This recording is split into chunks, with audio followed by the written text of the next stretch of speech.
國的童話系列《山姆大王的宴會》，作者劉清彥，繪者簡庭燕。獅子大王山姆統治成座森林，佢住喺山頂一座好宏偉嘅城堡裏面。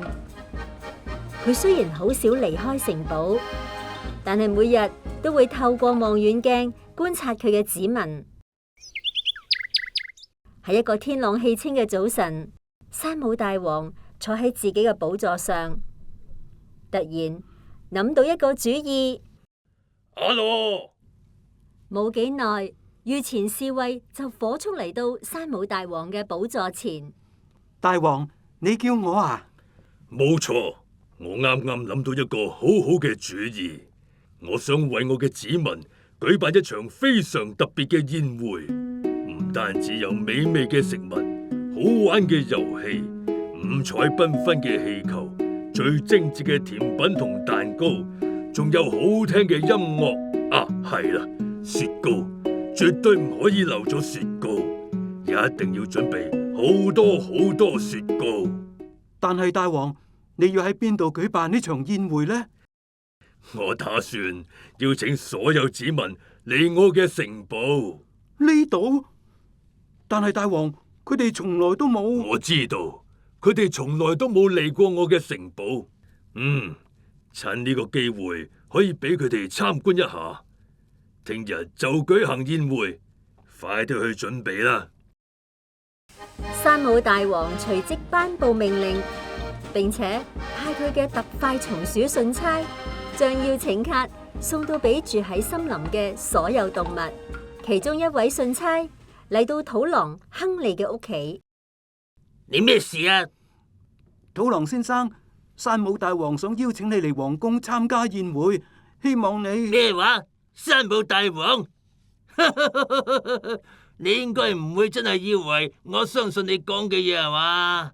山姆大王係個笑話，佢根本唔存在，因為從來冇人見過佢，大家都係講下笑啫。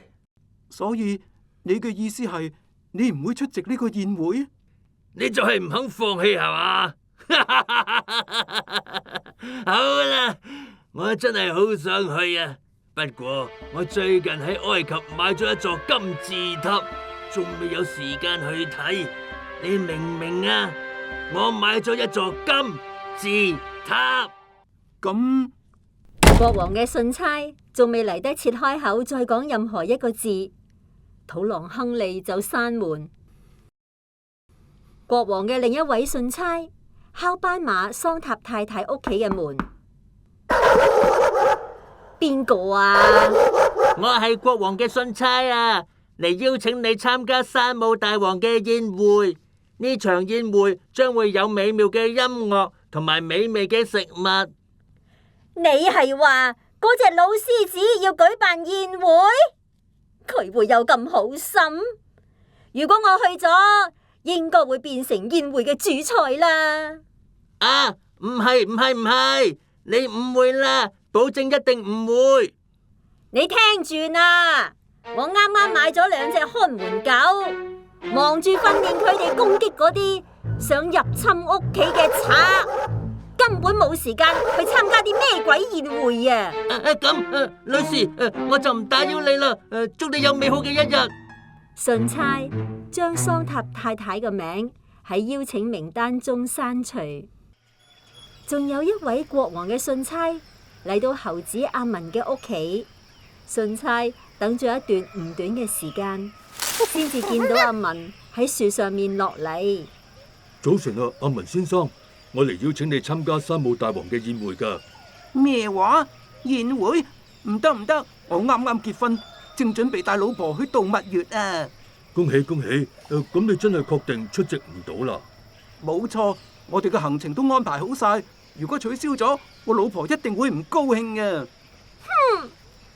阿文一講完就爬翻上樹。不過，山姆大王一定會好失望啊！就喺松鼠信差望住四圍邀請賓客嘅同時，山姆大王城堡嘅宴會廳都就快佈置好啦。廊柱之間懸掛住彩帶、旗仔同埋氣球，長長嘅餐台鋪上絲絨台布，上面擺滿咗高貴嘅瓷器，仲插咗好靚嘅花。宮廷嘅廚師就喺廚房預備各式各樣嘅美味佳肴。呢個將會係森林有史以嚟最盛大嘅一場宴會。午安，大王，宮廷嘅甜品師傅已經按照你嘅吩咐着手預備雪糕啦，你要睇睇嘛？山姆大王食咗一世雪糕，就係從來都唔知道係點樣整。於是佢嚟到製作雪糕嘅機器旁邊，好好奇咁碌大雙眼。各位師傅，可以開始整雪糕啦。甜品師傅開始將材料倒入個桶度，不停地攪拌。你做得好好，阿羅，真係做得唔錯。就喺呢個時候，其中一位信差走咗入嚟，喺鴕鳥阿羅嘅耳邊細細聲講嘢。山姆大王，恐怕有唔好嘅消息啊！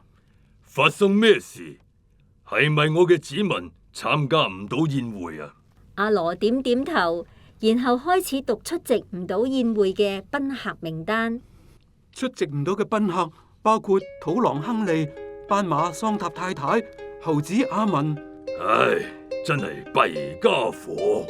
水牛威利、長頸鹿阿高、河馬阿修同大象史黛拉。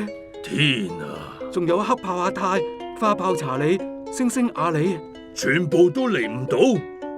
咁阿羅，你話我知到底邊個可以嚟？啟稟大王，係冇，一個都冇。鴕鳥阿羅從來未見過山姆大王咁失望。我真係好遺憾，大王，我將嗰啲裝飾品拆落嚟，將食物放入雪櫃，好嗎？好。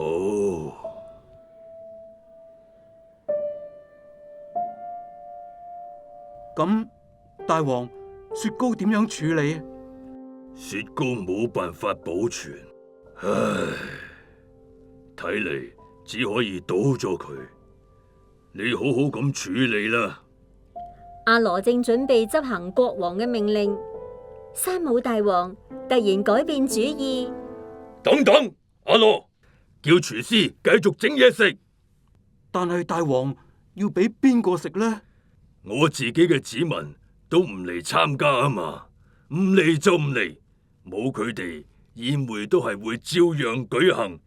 再叫信差過嚟。遵命，請皇家信差全部入嚟。於是山姆大王嘅特快信差再次帶住皇家邀請卡出發。不過今次佢哋按照國王嘅指示前往更遠嘅森林，甚至嚟到海邊，將邀請卡交俾佢哋遇見嘅每一隻動物。呢啲動物好多都好污糟，着住破爛嘅衫。佢哋收到山姆大王嘅邀請卡都非常驚喜，即刻放低手上嘅工作，跟住信差嚟到山姆大王嘅城堡。阿羅先俾佢哋好好咁沖個涼，再換上乾淨體面嘅衣服。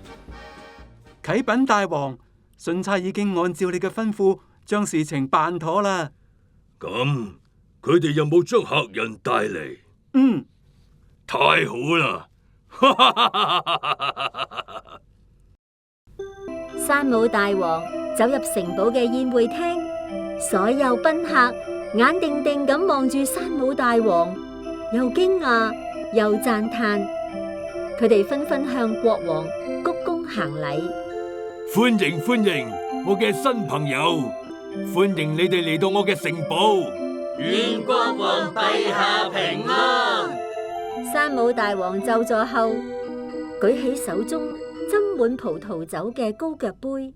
我而家宣布，宴會正式開始。